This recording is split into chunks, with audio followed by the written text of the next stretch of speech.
Hello everyone, আগের ব্লগে তোমরা তো দেখলে আমার হাজব্যান্ড এসছে আমাকে নিতে আগের দিন রাতেবেলা। এটা হলো পরের দিন সকালবেলা। তো নতুন জামাই এসছে আর আমার হাজব্যান্ড মানে প্রথমবার আমার মামা বাড়িতে এলো, আগে কোনোদিনও আসেনি। দেখো এদিকে সকাল সকাল জলখাবার করা হচ্ছে সকালে খাওয়ার জন্য। এদিকে হচ্ছে লুচি আর হয়েছে ঘুগনি। এখানে মাসি লুচি বেলে দিচ্ছে আর মামি ভাজছে। আর এই দেখো এদিকে হলো দিদুন মাছ কাটছে। আর আমার ছোটোবেলা থেকে যেন দেখেছি দিদুন মানে মাংস ডিম এসব কিছু খায়ও না, মানে ছোঁয়ও না, এরকম একটা ব্যাপার।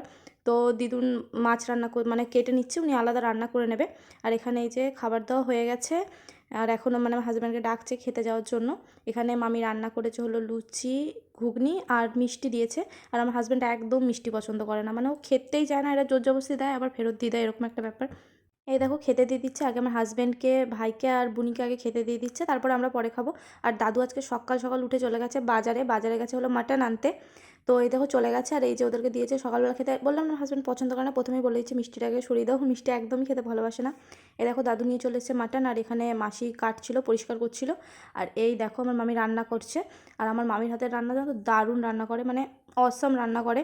আর মামি সবথেকে বড় কথা গ্যাসে রান্না করতেই চায় না, উনি কাঠে রান্না করবে আর শিলে বেটে রান্না করবে, ওর জন্যই হয়তো মামির হাতের রান্না এত টেস্ট হয়, খুবই ভালো রান্না করে আমার মামি। তো এই দেখো এখানে মাটন রান্না করছে।